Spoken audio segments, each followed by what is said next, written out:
महर्षि तंजलि ने चित्त वृत्ति, तो चित्त का अर्थ नहीं किया, वृत्ति का अर्थ किया। और 5 प्रकार की वृत्तियां होती है, उनमें एक विकल्प वृत्ति होती है। अब हम खोज परेशान किया कि ये वृत्ति रहेगी किसमें, तो मन शब्द का प्रयोग नहीं है। और आगे चलकर चित्त के लिए मन शब्द का उन्होंने प्रयोग कर दिया है, इसलिए हम ये मान सकते हैं कि यहाँ चित्त का अर्थ मन, परंतु होना चाहिए वस्तुतः वहाँ उसका अर्थ चैतन्य, चैतन्य जो हमारे भीतर है उससे हम सबका है, ये अलग बात है। तो ये नई खोज है या नहीं है, आप बताइए। प्राचीन को खोज लिया हमने, ये हमारी खोज, ये नहीं है तो नया बना लिया। पतंजलि महर्षि इसी प्रकार हमारा जो आगम है, साहित्य शास्त्र का आगम, इसका उल्लेख तो भरत मुनि भी करते, भरत नाट्य का आगम है, पर उस आगम का नाम नहीं लेते। उस आगम का नाम क्या है, यहां से आपने ये विषय दिया। हमको वो आगम मिल गया कहाँ, अग्नि पुराण में। हमारी घोषणा है कि अग्नि पुराण में आगम सुरक्षित है, जबकि अग्नि पुराण को ये सब बाहियात मानते हैं। यहाँ तक कि राघवन तक उनके श्रृंगारक प्रकाश, भोजा श्रृंगारक प्रकाश में वो दिख गए। आगम है वो कुछ अध्याय नाट्य के हैं, कुछ अध्याय साहित्य के, और सभी आगमों का जिनका निरूपण किया है अग्नि पुराण के अंतिम अध्याय में, उन सब आगमों का नाम दिया विद्या के नाम से। ये भी निरूपित कर दिया, ये भी निरूपित कर दिया, ये भी निरूपित कर दिया। तो वो अध्याय जो नाट्य काव्य शास्त्र के हैं, उन अध्यायों के लिए उन्होंने क्या नाम दिया, अग्नि पुराण के अंतिम अध्याय, वो हमने लिख दिया है, छप चुका है। अहंकारो निरूपितः, इन अध्यायों में जिस तत्व का निरूपण किया गया वो तत्व था अहंकार। अहंकार कौन सा तत्व होता है, अहंकार विकार है। आज हमारे लिए अहंकार शब्द की विरुक्ति यहाँ के पंडितों से मेरी लड़ाई हो गई, तो हमने कहा व्याकरण फिर से पढ़ लीजिए, इसका अर्थ उन्होंने उल्टा लगाया। तो कार शब्द वहां पर स्वार्थक है, उसकी व्युत्पत्ति है अहमेव अहंकार, जैसे ओंकार है, ओमेव ओंकार, चमत्कार, वशत्कार, ये सब कार प्रयोग है। उसी प्रकार अहंकार में भी कार शब्द का कोई अर्थ नहीं है, स्वार्थक शब्द है। जितना जो कुछ अर्थ निकल रहा है वो अहम से निकल रहा है। उस अहम की अपने व्युत्पत्ति दी है, तो लंबी हो जाएगी, उसी में काव्य अलंकार कारिका में के द्वितीय संस्करण में छुपा दी है।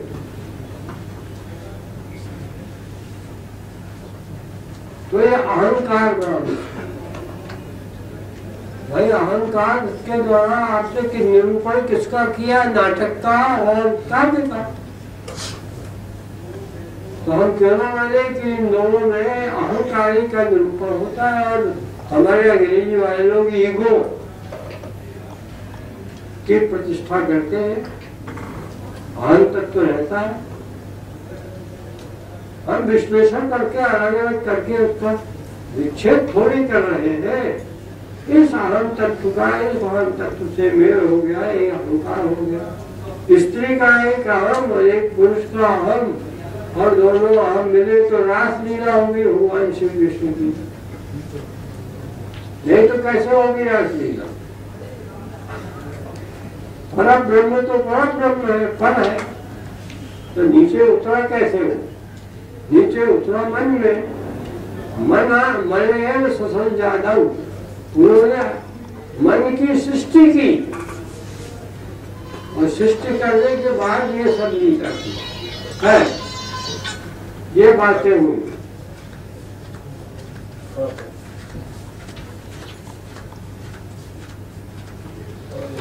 मैंने बहुत सी बातें कह दी। हम आपको प्रश्न करना चाहें तो प्रश्न करें।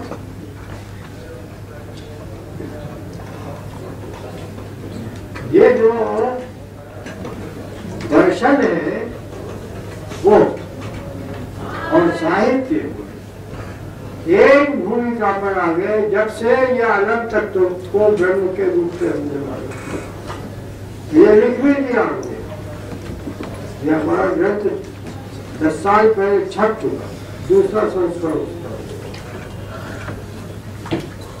और हिंदी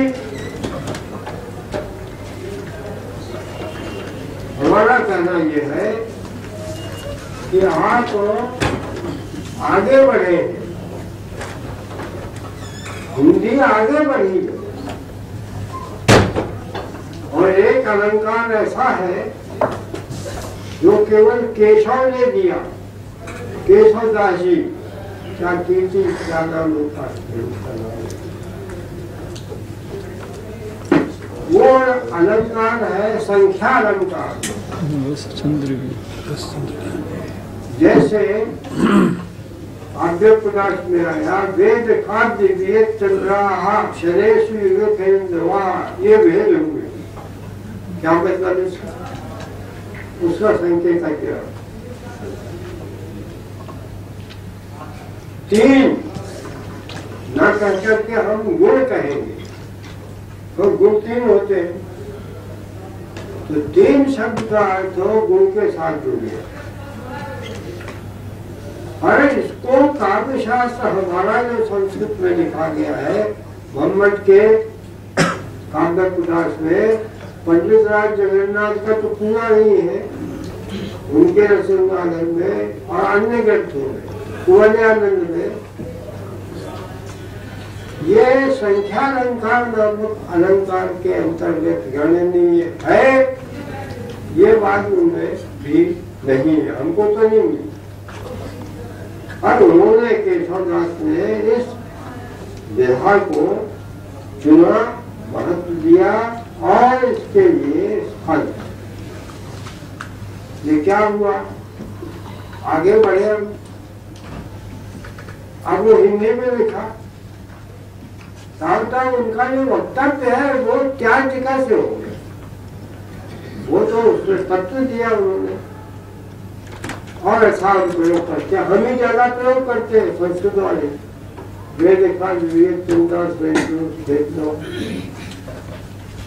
अतः ये जो हमारा देश है, इस देश में इस प्रकार की जो प्रवृत्तियां हैं, अन्य भाषाओं में भी है, कुछ कर्नाटक में भी होंगी, कुछ कहीं दक्षिण भारत में भी होगी, पर वो है सब भारतीय। उसके पीछे भारतीय संस्कार है। ऐसा उन सब में से भारतीयत्व को हम हटा नहीं सकते, और यदि कहीं नहीं है तो उसको वहां से हमें लाकर प्रतिष्ठित करना चाहिए। वहां जाकर हमें अपना नतमस्तक होकर प्रणाम करके उसका अध्ययन करना चाहिए। यह हमारी अपनी पूर्ति है, हम इसको आदान प्रदान नहीं मानते, हम इसको प्रतिविज्ञा मानते। वो था हमारा ही सब, और हमने इसको देखा नहीं, अब देख ली। अच्छा, और यदि हम भगवत स्वयं उपाध्याय तो जानते होंगे आप सब। और एक हमारे प्रिंसिपल थे गुलाब चंद कासरीवाल, बहुत तेज चलते थे, स्वस्थ थे। और धर्म पत्नी तो पंडित भगवत शरण उपाध्याय की धर्मपत्नी केरल की, और गुलाब चंद कासरीवाल की धर्मपत्नी भी केरल की। तो केरल की लड़की को हम ले आए तो वो केरल नहीं रही क्या, या भारतीय नहीं रही? वैसे ये सब कुछ है संबंध भाषाओं का। अच्छा, तुलसीदास जी महाराज रहते यहाँ थे, या अयोध्या में या चित्रकूट में, पर यहाँ से यात्रा करके रामेश्वरम गए, वहाँ हनुमान जी की प्रतिष्ठा की। और हनुमान जी को वो जो संकट मोचन वाला लड्डू है वो उसी का भोग लगता है। जब उसका भोग नहीं लगाते हैं तो हनुमान जी वहां से अन्यत्र चले जाते हैं। कथा सुनाते हैं कि वो समुद्र ने पूरी उसको बहा दिया, ले गया। क्यों? क्योंकि रक्षक जो है इसमें वहां नहीं थे। तो उनसे पूछा कहाँ चले गए थे जी? तो कहा सरकार वो लड्डू जो है, तो वही लड्डू की व्यवस्था है, वो लड्डू वहां नहीं मिलता। ये सब क्या है? ये भारतीयता है। यहाँ से लेके वहां तक एक रेखा खींचिए, सब में पूरे रेखा के अंश अंश में हम अपने आप को भारतीय मानते हैं। इस प्रकार से साहित्य शास्त्र को हम 4 धामों में विभक्त करते हैं और 5 कल्पों में विभक्त करते हैं। 5 कल्प सुना देते हैं, सिवाय प्रश्नोत्तर हो जाएगा। उन कल्पों में ही तत्व है। आप बताइए कौशलेंद्र जी, साहित्य शास्त्र का प्रथमा विषय का साहित्य में पहला पदार्थ क्या है जिसको पढ़ते हैं? दोषा भाव। सब ग्रंथों में सबसे पहले दोषा भाव से शुरू करते हैं। ये दोष क्या है? कमी। अभी तो काव्य पैदा हुआ ही नहीं और आप दोषा भाव करने लगे। कहाँ कर रहे हैं दोषा भाव? ये वो कवि की बुद्धि का परिष्कार है। उसमें इतनी तैयारी होनी चाहिए कि वो सावधान रहे कि अमुक शब्द बोलना गलत है, अमुक शब्द ही सही है। शब्द का चयन, और कोई शब्द अधिक ना हो जाए, कोई शब्द कम ना हो जाए, कोई तक्का से कम। इसलिए हमने इसका नाम बदल दिया। इसका नाम पूर्ण काम है। अपनी बुद्धि को पूर्ण कीजिए। जो वक्तव्य है उसके लिए जितनी सामग्री चाहिए उतनी पूरी सामग्री हाजिर रहनी चाहिए। पुस्तक न देखनी पड़े, पूछना न पड़े, कविता बनाने के लिए। वो पहला तर दोष शब्दार्थ एक मोहम्मद का काव्य। पहला पदार्थ अदोष, दोषाभाव माने पूर्णता। पूर्णता हो गई पहला कर्म। अब इसके आगे तो इनसे अभिनव गुप्त और मम्मट और आनंद वर्णन से उसका उत्तर मिलेगा। उसका उत्तर दिया है प्रतिहारेंद्र राज ने। प्रतिहारेंद्र राज ने उद्भट के काव्यालंकार सार, ग्रंथ का नाम भी सही बोलना चाहिए, संग्रह पर्यंत नाम नहीं है उसका, काव्यालंकार सार उसका नाम। वो एक क्रांति बड़ी भाई है, उसकी टीका लिखी है, लघु विभूति उसका नाम है, भट्ट प्रतिहारेंद्र राजन। उसमें लिखा है कि गुरु के प्रकट होते ही काव्य में काव्यत्व तो आ गया।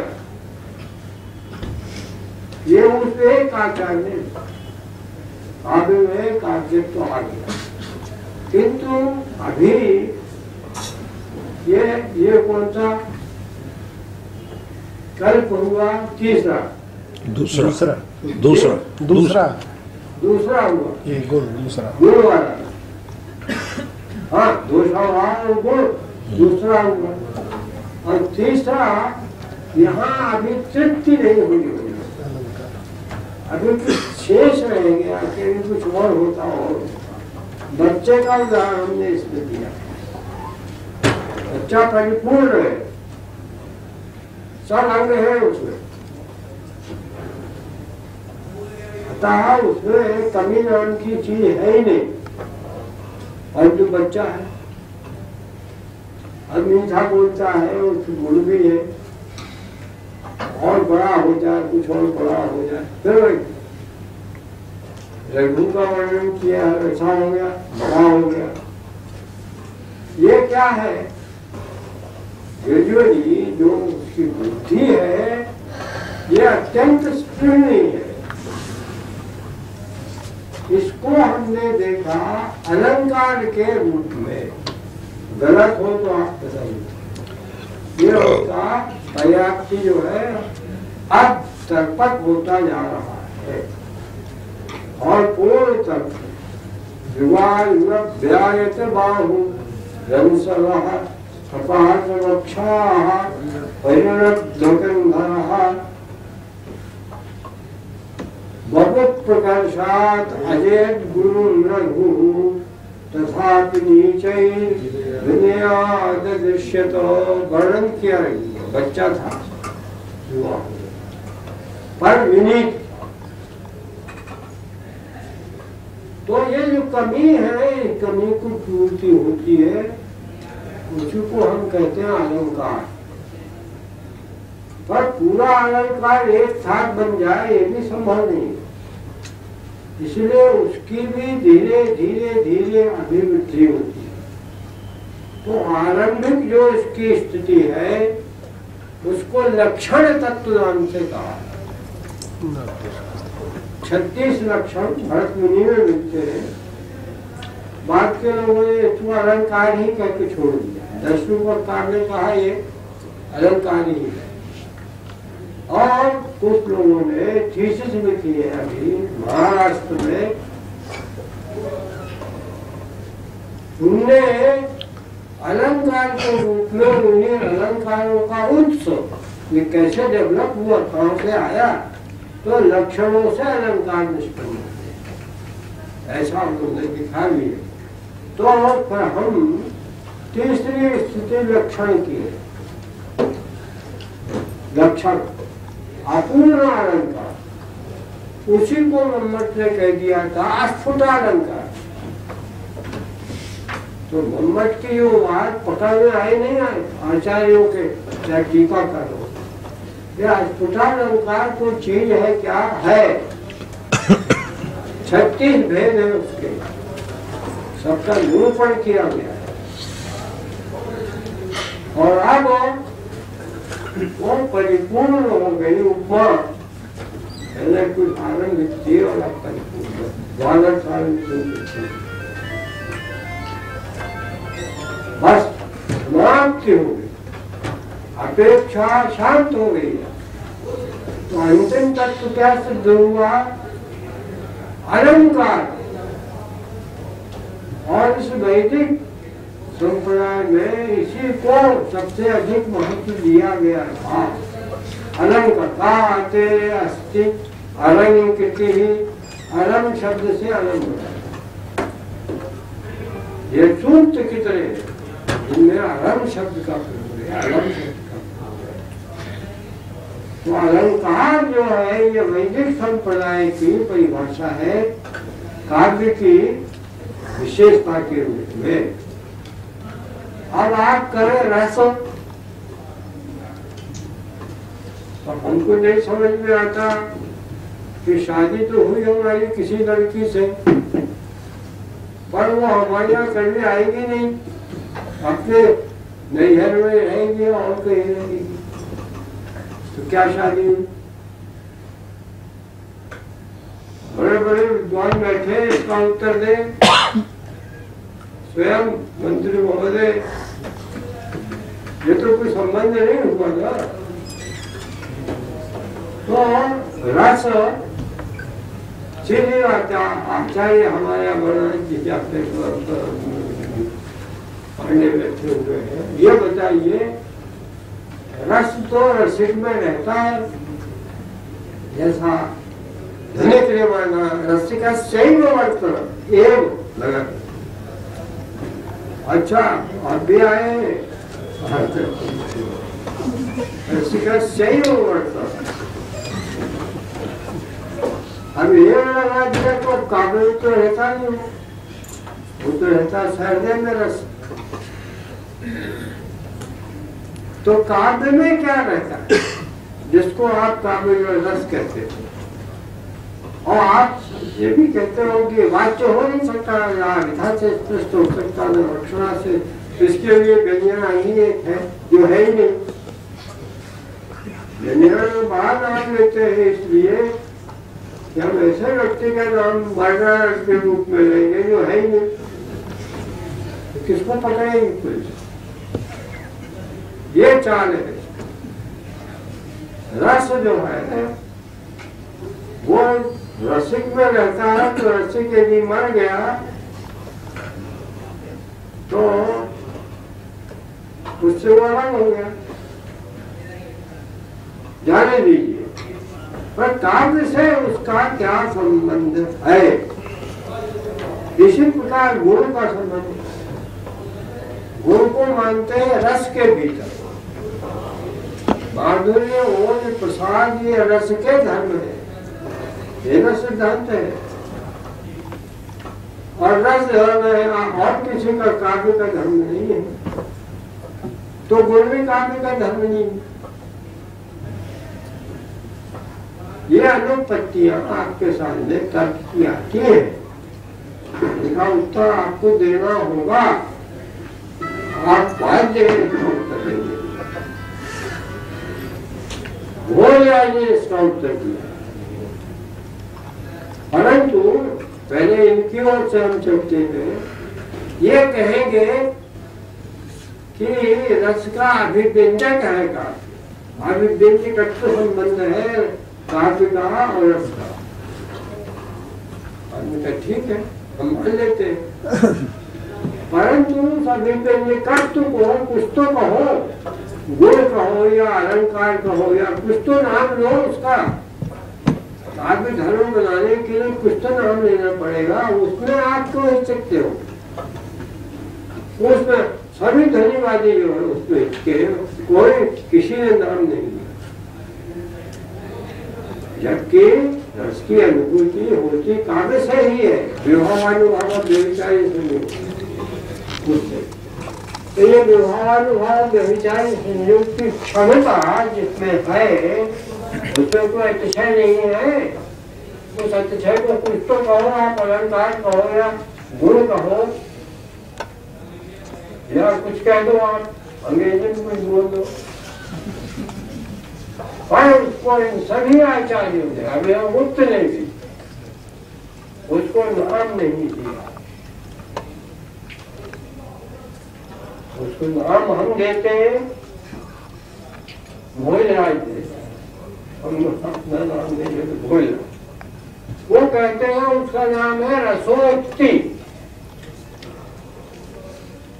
स्वभावोक्ति, भक्तोक्ति और रसोक्ति, बस सारा वांग में काव्य वांग में इसके अंतर के बाद स्वभावोक्ति, गुणोक्ति, वक्रोक्ति, अलंकारोक्ति, मुक्ति बने अलंकार काव्य धर्म, और रसोक्ति, रसोक्ति का अर्थ है रसायोक्ति, तो इसमें तो कोई आपत्ति नहीं है। रसस्य उक्ति कहना आपत्तिजनक है, क्योंकि वो संभव नहीं है। रस रखते ही कुछ भी अनुभव नहीं होगा।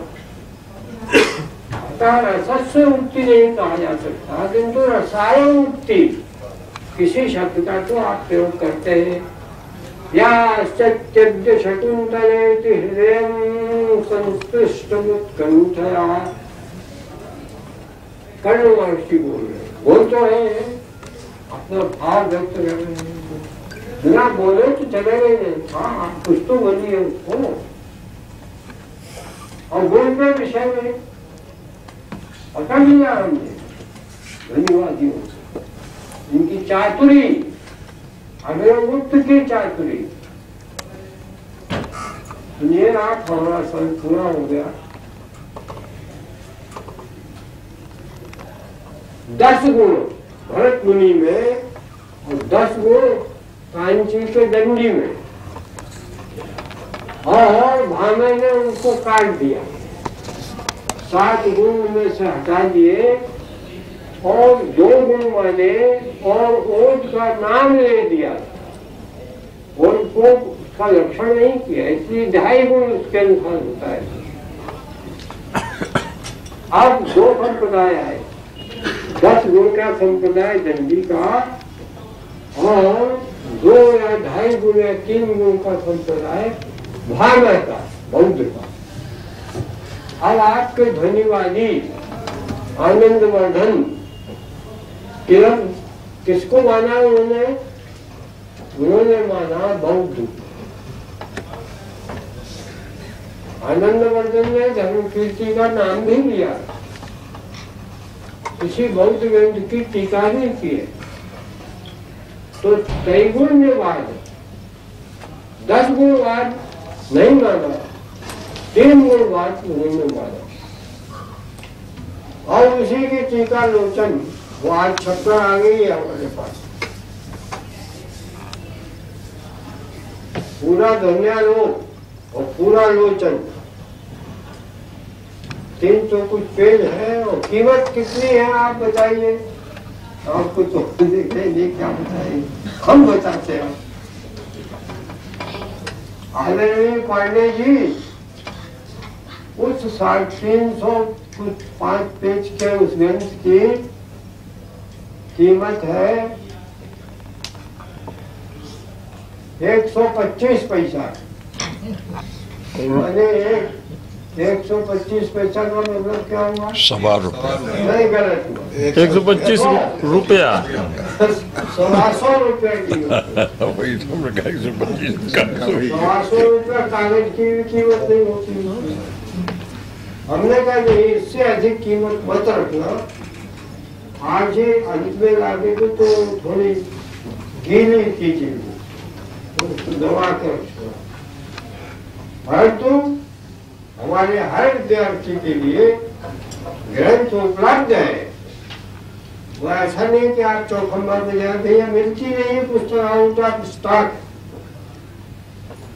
अच्छा, और ये बात हम आपसे निवेदन करें, सर्वोत्तम संस्करण हमारे साहित्य विभाग का ही था। हमारे बड़े गुरुजी ने उसको एडिट किया था, और सन 40 में वो चौखंबा से छपा था। इसके पहले जब लोचन छपा था, चतुर्थ उद्योग में लोचन नहीं था। निर्णय सागर वाले से प्रथम द्वितीय तृतीय में लोचन था, चतुर्थ में लोचन नहीं था। बड़े गुरुजी वाला संस्करण पहला है जिसमें लोचन। हार्वर्ड यूनिवर्सिटी में एक ग्रुप बना, उसने प्रोजेक्ट लिया कि लोचन सहित दुनिया लोग को एडिट करेंगे। इंगल साहब उसके अध्यक्ष थे। वो तैयार हो गया ग्रंथ के लिए, हमारे पास है। उसकी फोटो कमेंट जी ने भी करा ली है, उनके पास भी है। उसमें उन्होंने देखा कि हमने इस प्रोजेक्ट के लिए जितने संस्करण संसार भर में उस ग्रंथ के हुए हैं, उन सब संस्करणों को देखा और सर्वोत्तम पाया हिंदू यूनिवर्सिटी के संस्करण, यानी वो हमारे गुरु जी वाले संस्करण।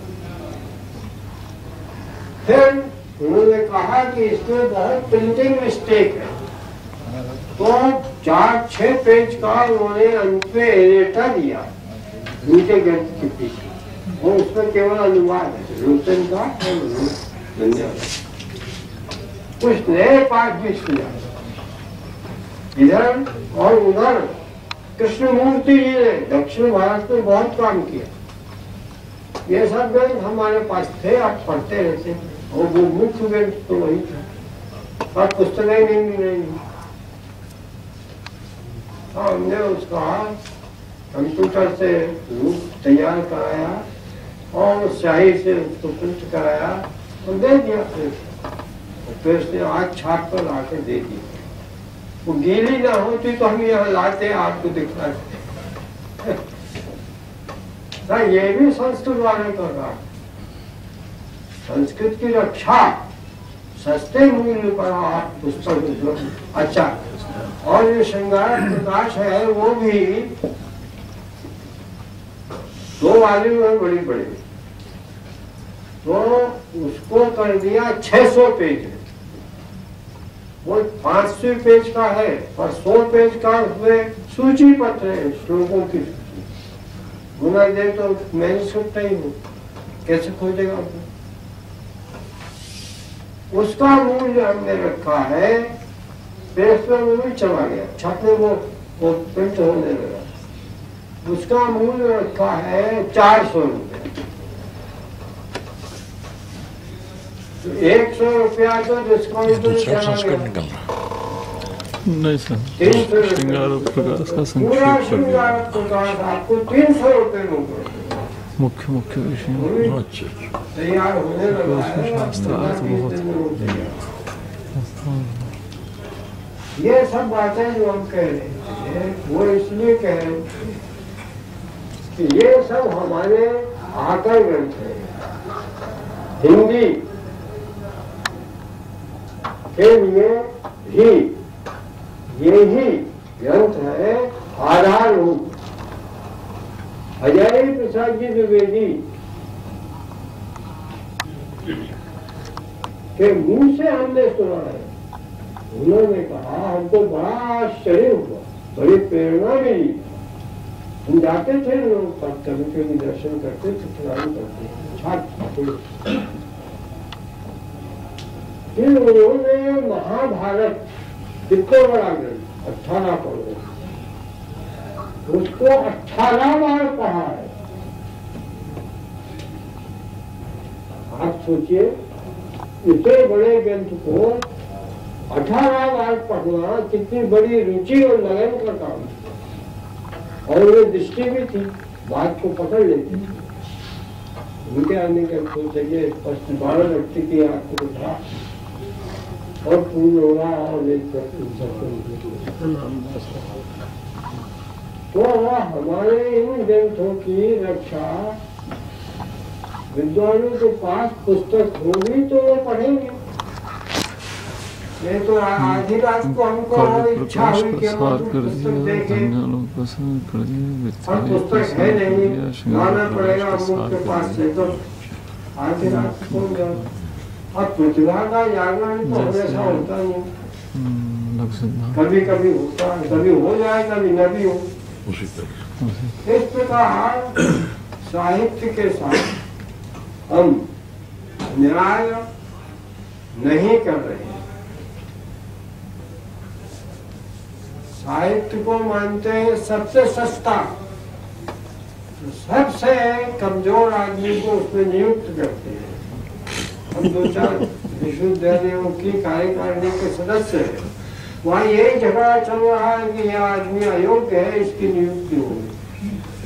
हमने कहा भैया वो समय वाइस चांसलर जो था उसने नियुक्ति की, अब वो संसार से चला गया, और आप किसको दंड दीजिएगा, ये तय भी कर देंगे हमारे सामने बैठे हैं, ये भी हम दोनों एक ही इसी झगड़े में। इस प्रकार से साहित्य के साथ स्वयं साहित्य के महान विद्वान पुरोधा अग्रणी आधारभूत मानने जाने वाले जो आचार्य है, अन्य शास्त्रों के बड़े भारी विद्वान, पर साहित्य में उनकी कहीं कुछ शिथिलता है। अच्छा, अभिनवगुप्त तो इतना बड़ा ग्रंथ लिख सकते, अंतरालोक उनकी मामी ने खुजवाया। एक अभिनवगुप्त और था तो कहाँ चला गया, 4 अभिनवगुप्त थे तो मिल गया, गुरुकुल पढ़ रहा था और ब्रह्मचारी और वयस्क हो गया, गाड़ी उत्सव आ गई और कश्मीरी रंग और दाढ़ी तो काली आएगी, कश्मीर में सफेद दाढ़ी आती है। तो उसको पेशावर में एक उसकी मामी ने बड़ा भारी मकान दिया रहने के लिए, तुम इसमें हो, वितस्ता के तट पर, और वो रहने लगे उससे। और क्या करें अकेले, तो उन्होंने लिखना शुरू किया, सब शास्त्रों का निचोड़। अभिनवगुप्त के बारे में आपको बड़ी निराशा होगी जो हम कहेंगे। उस तंत्रालोक में हमें एक जगह अखबार शब्द भी मिला, कारीगर में उद्गम शब्द भी उसमें है जैनियों का। इस प्रकार बड़े ब्रॉड माइंडेड उनको कहते हैं आज के जमाने में, उस प्रकार के अभिनव को और उन्होंने उत्तर लिखा। पर जो हमारी उनसे शिकायत है वो ये है कि आपने प्रतिविज्ञा दर्शन और क्रम दर्शन और स्पंद दर्शन और कितने दर्शनों में बड़े बड़े पोथे लिख दिए, और साहित्य पर क्या किया? 2 टीका इनकी अनुग्रह किया। एक टीका पहले क्रम है लोचन, लोचन पहले लिखा, और इसके बाद अभिनव भारती ने उसका उल्लेख किया, इसलिए अभिनव भारती बाद में लिखी। तो अभिनव भारती भटक गए। आत्म विरोध यहाँ दिखाई दे, वहाँ आचार्य को प्रणाम कर लेना चाहिए और अपनी बुद्धि पर आ जाना चाहिए। उसका पहला मंगलाचरण क्या मंगलाचरण है उसका? प्रणम्य शिरसा देवं पितामह महेश्वरं नाट्यशास्त्रं प्रवक्ष्यामि ब्रह्मणा यदुदाहृतम्। ये कितना गड़बड़ मंगलाचरण है, इसको ध्यान दीजिए। आप 2 बातों स्मरण करें, पितामह और महेश्वर, भगवान शंकर को भी प्रणाम करें। और नाट्यशास्त्र कहूंगा मैं वो जो ब्रह्मा जी ने कहा, तो शंकर जी को क्यों याद किया? और उनकी भी जरूरत पड़ेगी 4थे अध्याय में, जब कर्मों का निरूपण होगा तो शंकर जी करेंगे उन कर्मों का। उनको क्यों बुला दिया? अच्छा, और फिर उसकी व्याख्या की, बहुत लंबी व्याख्या। जब उनको संतोष नहीं हुआ तब उसी अभिनव भारती में लिखा उन्होंने, आरंभ में देखिए चंद्रमोदी, कि इनमें से कुछ आरंभिक कारिकाएं भरत मुनि के शिष्यों ने बनाकर जोड़ दी है। काट के फेंके आपने। भरत मुनि की यदि नहीं है, उनके शिष्यों ने बना के जोड़ दी है, तो आप व्याख्या क्यों कर रहे हैं? भरत मुनि की व्याख्या आपको करनी चाहिए। तो स्वयं अपने आप का वो उनको देखते तो और भी कई बातें हैं, परंतु ये कोश हम बनाना चाहते हैं। इन प्राचीन साहित्यकारों के वचनों, ऐसे सुभाषित वचन, अच्छे अच्छे वचन अभिनवगुप्त में, रोचन में भी, भारती में भी है, क्यों इनका अभ्यास करना चाहिए और उनका उपयोग करना। अब देखिए रहे जीवित, हमको राष्ट्रपति पुरस्कार मिला 68 में, 68 में 78 में, 78 में हम सबसे छोटे थे, पुरस्कार लेने गए तो चंदन साहब उस समय शिक्षा मंत्री बड़े प्रतिष्ठित थे। चंदन साहब कितने एडवोकेट उनके शिष्य, तो वो कहे कि ये तो गड़बड़ हो गया है, तो बिल्कुल लड़का है, इसको मिल गया राष्ट्रपति पुरस्कार। रेड्डी साहब राष्ट्रपति, तो वो कहे रेड्डी साहब से कि दो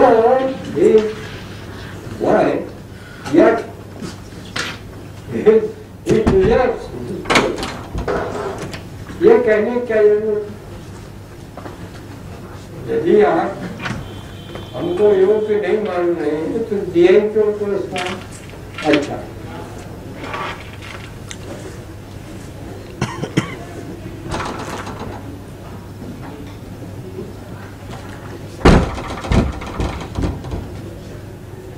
सुंदर साहब यहाँ आए, काशी नरेश के यहाँ शिवाला पर उनका भाषण हुआ, हम भी गए थे। तो महाराजा साहब ने इशारा किया कि कुछ लाए हो तो सुनाओ इनको। हम कुछ श्लोक बना के ले गए चंदन साहब। तब वो श्लोक सुनाने लगे तो चश्मा नहीं था, फिर किसी ने चश्मा दिया और श्लोक सुनाया, वो कागज था, वो कागज दे दिए चंदन साहब। फिर हमने देखा कि अब तक जब बैठे वहां तो उसी श्लोक को पढ़ते, हम छोटे आदमी नहीं थे, इतना उनको संस्कृत का प्रेम था। अभी भी कुछ संस्कृत प्रेमी शास्त्रस्थ है और जो नहीं है उनको भी संस्कृत प्रेमी बनाया जा सकता है, निराशा की कोई बात नहीं।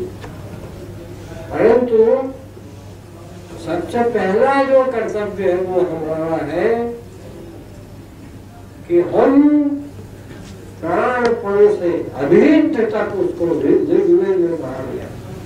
हम तो कम से कम अपनी विद्या की रक्षा करें, हमको तो कोई नहीं रोकता, हमको तो खाने को भी मिलता है, रहने को भी मिलता है, अच्छी तनख्वाह भी मिलती है, पेंशन भी अच्छी मिलती है। अब तो आपने पेंशन भी बढ़ा दी, तो अब हम कहीं अपने कर्तव्य में शिथिल है क्या, ये हमको सोचना। दूसरे की आलोचना नहीं करनी,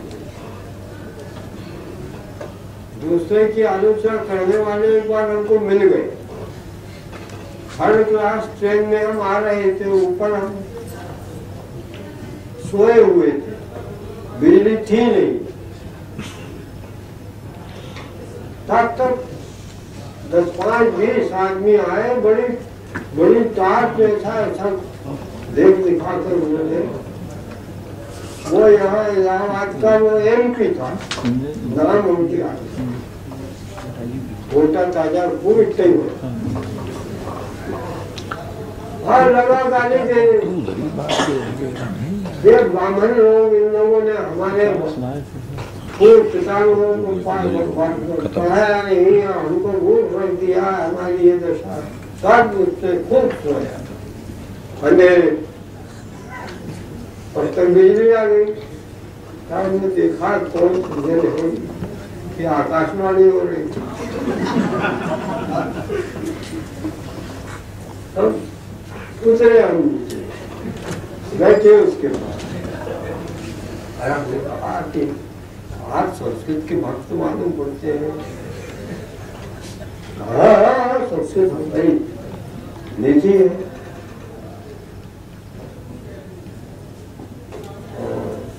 हमने कहा कि आप पढ़ना चाहेंगे संस्कृत? और कोई नहीं, किसी ने पढ़ाए नहीं हमको। उनका कोई मिल जाए यदि आपको पढ़ाने वाला तो पढ़ेंगे आप। कोई मिलेगा, हम कहिए आपके सामने बैठा हुआ, उसको जान लीजिए कौन है। वो तो डीन थे हम,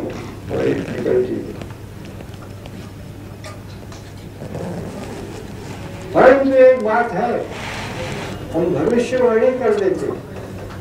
आप 4 दिन पढ़ेंगे और 5 दिन गायब हो जाएंगे। क्योंकि जो आज पढ़ाएंगे उसको कल सुनेंगे, शुद्ध उच्चारण होना चाहिए। और आज कल जो पढ़ाएंगे उसको परसों सुनेंगे, शुद्ध उच्चारण। आयु 4-5 दिन के बाद थोड़ा नमस्कार कर लेंगे, भूल गए।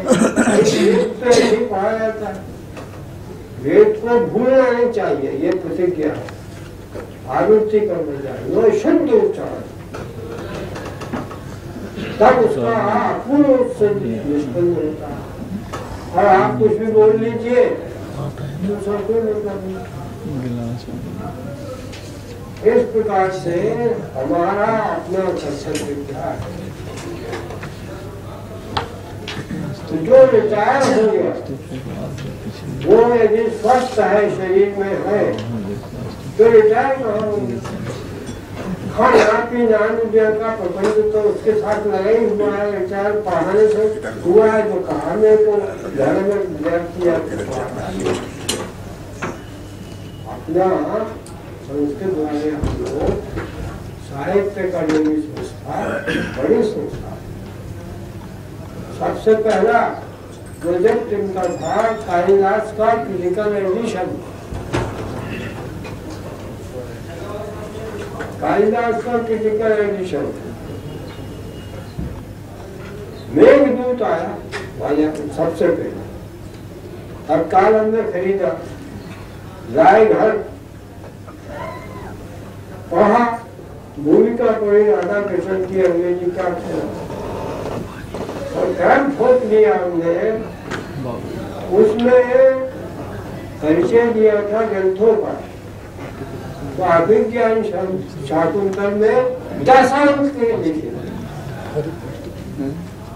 पहला संस्करण देखिए मेघदूत का, हमारे पास वही संस्करण।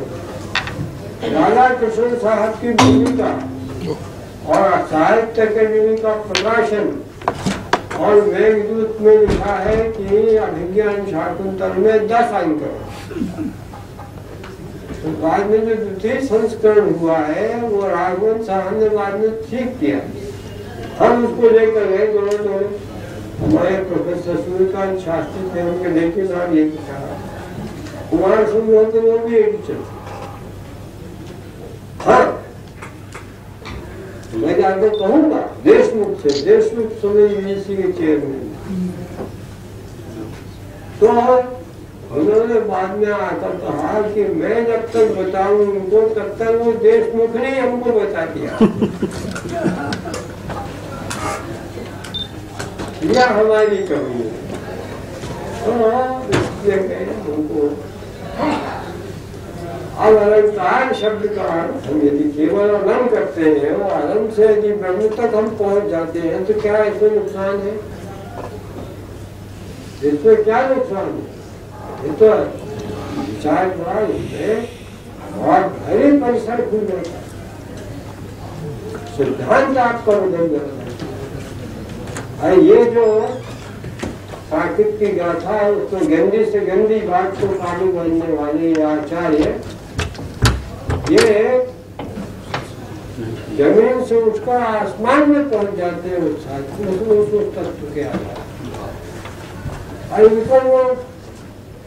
योग शास्त्र का प्रथम पाठ्यक्रम नवम सूत्र सुझा नहीं, नाम तो लिया है। तो हमको अपना प्रवेश करना है। फिर से जो रिटायर हो गए हो उनका भी वो कर सकते हैं।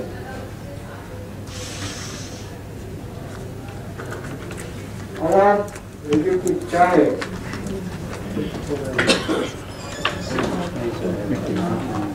सभी लोग तृप्त हो गए हैं। हो गए इस उम्र में लगातार 2 घंटे पूरी स्मृति के साथ बहुत बड़ी बात है। भगवान दीर्घायु करें आप। तो हमारी विद्या है। अरे नहीं, बिल्कुल। अभी हम देवी जी से उनका व्याख्यान सुन रहे थे। 4 धाम और 5 कल्पों से शुरू करके उन्होंने हमारे जो आचार्य हैं उनके मतों को सामने रखा और उनके संदर्भ में जो आपने शोध किया है वो भी हमारे समक्ष रखा है। महत्वपूर्ण बात उन्होंने साहित्य के संदर्भ में उनकी भाषा भले ही अलग हो लेकिन जो भारतीय साहित्य है वो एक है। इसीलिए हम जब कहते हैं कि भारतीय साहित्य को हम इकाई के रूप में देखते हैं तो इसी कारण देखते हैं कि बहुत सारी जो प्रवृत्तियाँ हैं, बहुत सारे अंतर स्वर हैं वो समस्त भाषाओं में एक है। और निश्चित रूप से इसके केंद्र में संस्कृत रही है क्योंकि संस्कृत से ही सभी भाषाओं ने ग्रहण किया है। हम प्रोफेसर द्विवाक्षर द्विवेदी